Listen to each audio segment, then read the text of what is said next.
Gara-gara jadi brand ambasador produk bermasalah, pasangan selebritis Dude Herlino dan Alyssa Soebandono harus kecipratan masalah. Kemarin keduanya diperiksa selama 7 jam di Bareskrim Polri.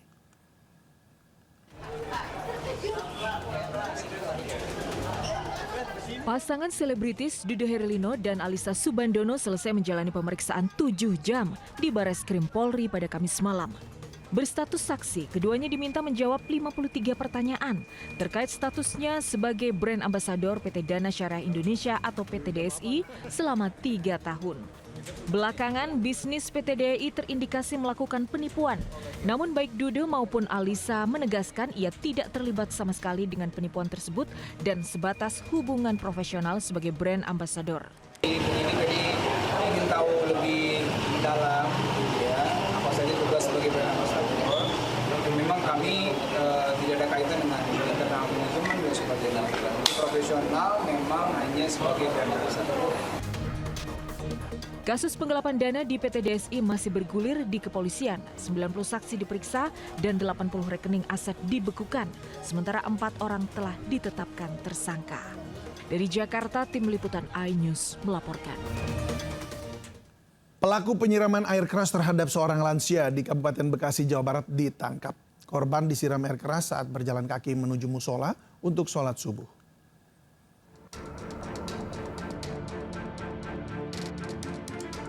Dari CCTV sebuah rumah, 2 pelaku berboncengan motor dan menggunakan helm tertutup langsung tancap gas setelah menyiramkan air keras kepada seorang pria lansia pada pagi buta. Peristiwa terjadi di perumahan Bumi Sari Permai, Tambun Selatan, Kabupaten Bekasi. Saat itu korban tengah berjalan kaki untuk sholat subuh di musola dekat rumah.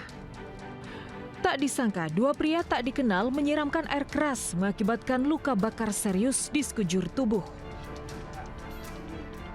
Menurut warga, kedua pelaku memang sudah membuntuti korban dan sempat berputar-putar di sekitar komplek perumahan.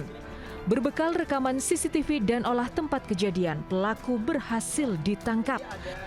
Sebelumnya, teror penyiraman air keras bukan kali pertama terjadi di wilayah ini. 2 mobil warga pernah menjadi sasaran penyiraman air keras, membuat warga resah, terutama saat keluar di malam hari. Dari Bekasi, Jawa Barat, Didit Junaidi, iNews melaporkan. Sakit hati karena dipecat, seorang karyawan mencuri sepeda motor majikan di Pademangan, Jakarta Utara. Pelaku membawa kabur motor ke Lampung. Seorang pria masuk ke ruangan dengan kunci duplikat di Pademangan, Jakarta Utara. Pelaku ternyata mencari dokumen motor. Pelaku kemudian kabur membawa sepeda motor. Pemilik depot air minum mencari motornya namun tidak ditemukan. Korban kemudian memeriksa CCTV. Ternyata pencuri motor mantan karyawannya yang dipecat. Korban melaporkan pada polisi dan menemukan pelaku berada di Lampung dengan barang bukti, surat-surat serta sepeda motor. Tersangka terancam hukuman 7 tahun penjara. Dari Jakarta, Sofyan Firdaus, iNews melaporkan. Memesan ojek online di pinggir jalan harus waspada pemirsa, sebaiknya perhatikan kondisi sekitar. Seorang pria bersama keluarga dijambret handphonenya oleh pengendara motor saat memesan ojek online.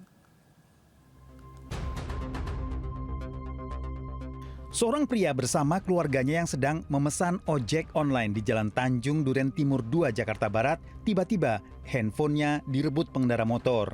Korban sempat berteriak dan warga mengejar pelaku, namun gagal. Korban akan pulang usai bertamu dari rumah kerabatnya. Itu berlaku lari, kalau orangnya ya itu teriak lah. Ibu membawa anak. Di Jalan Tanjung Duren seringkali terjadi tindak kriminal. Selalu berhati-hati setiap memesan taksi atau motor online. Dari Jakarta, Miftahul Gani, iNews melaporkan. Aparatur sipil negara ASN di Sleman, Yogyakarta tidak akan melakukan bekerja dari rumah WFH meski surat edaran telah keluar. Pemerintah daerah menilai aturan ini agar pelayanan tetap optimal.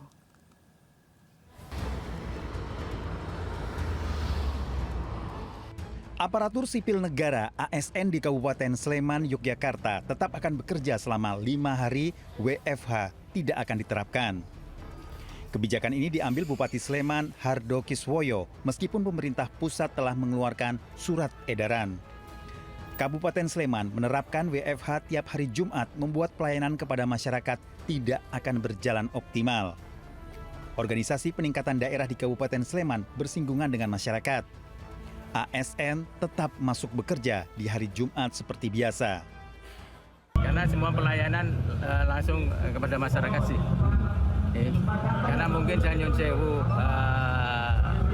pada saat perintah ini diturunkan kan, mungkin secara umum aja dilihat pelayanan. ASN di pusat dan daerah setiap hari Jumat diterapkan WFH. Kebijakan ini diatur dalam Surat Edaran Menteri Pendayagunaan Aparatur Negara dan Reformasi Birokrasi serta Menteri Dalam Negeri. Dari Sleman, Yogyakarta, Heru Trijoko, iNews melaporkan. Umat Katolik memadati Gereja Katedral Jakarta untuk mengikuti rangkaian peringatan Jumat Agung pada hari ini. Kegiatan diawali dengan jalan salib kreatif sebagai bagian dari tradisi mengenang sengsara dan wafat Yesus Kristus. Berikut laporan Yasmin Atania. Pemirsa, hari ini umat Katolik memadati area Gereja Katedral Jakarta untuk mengikuti rangkaian kegiatan perayaan Jumat Agung. Adapun perayaan Jumat Agung diawali dengan giat jalan salib kreatif yang dimulai tadi pada pukul 8.30 hingga 9.30 waktu Indonesia Barat yang dikemas dalam drama musik dan tari yang dilakukan oleh anak muda Katolik. Terkait dengan kegiatan ini menjadi bagian dari tradisi tahunan untuk mengenang sengsara dan wafat Yesus Kristus. Sekitar 150 orang terlibat dalam kegiatan ini.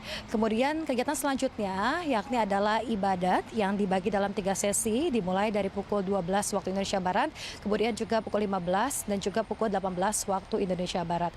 Sekitar 5.000 kursi telah dipersiapkan oleh pihak panitia untuk di area dalam gereja dan juga Geraha Pemuda ini menerapkan sistem registrasi, sementara untuk di area luar tidak perlu melakukan registrasi.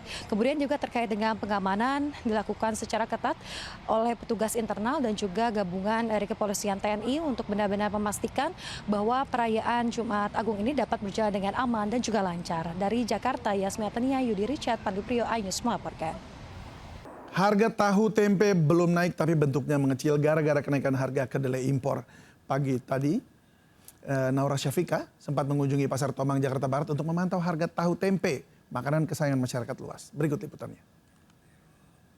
Pemirsa, imbas konflik Timur Tengah memang berpengaruh sekali dengan beberapa komoditas bahan baku. Salah satunya adalah kedelai yang digunakan sebagai bahan baku utama untuk pembuatan dari tempe dan juga tahu. Seperti yang kita ketahui bersama, memang kalau untuk mencari sumber protein tidak hanya dari ayam dan ikan, tapi dari tahu dan tempe dengan harga terjangkau juga bisa mendapatkan protein yang cukup tinggi. Namun memang dengan adanya imbas dari konflik Timur Tengah ini diketahui dan diinformasikan bahwa untuk kedelai ini mengalami peningkatan harga, di mana memang dari kisarannya ini menjadi 10.700 hingga di 10.900. Dan untuk mengetahui lebih lanjut, saya sudah bersama dengan Pak Wawan. Pak Wawan, mungkin boleh diceritakan terlebih dahulu untuk Pak Wawan ini jual harga tahu dan tempe ini di kisaran berapa sih, Pak? Kalau aku jual ya untuk ini ukuran setengah kilo lebih ya, masih harga 10.000. 10.000. Untuk tahu pun tetap masih 6.000. Kalau boleh tahu, memang untuk kedelai itu sekarang naik berapa persen sih Pak dari biasanya gitu? Ya baru berapa persen sih, memang belum tinggi ya. Tapi kalau untuk pedagang-pedagang kecil mungkin ya berpengaruh.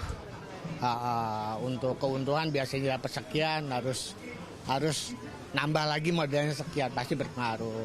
Tapi kalau dari Pak Wawan sudah ada punya siasat tersendiri nggak sekiranya nanti memang akan naik? Nanti kita akan komunikasi atau kita nyari solusi gimana, atau dari bahan baku produk sendiri bisa digunakan atau tidak, nanti kan bisa diuji lagi. Baik, terima kasih banyak Pak Wawan atas waktunya. Ya, dan memang seperti kita ketahui bersama, tahu dan tempe saat ini memang masih di harga stabil hingga untuk masyarakat masih bisa membeli untuk tahu dan tempe memenuhi dapur rumah masing-masing dengan harga yang standar. Dari Jakarta, Naura Syafika, Damar Wicaksono, iNews melaporkan. Pemirsa, kami akhiri jumpa kita siang ini. Saya David Silahoy bersama tim yang bertugas berterima kasih atas kebersamaan Anda. Tetap semangat dan sampai jumpa.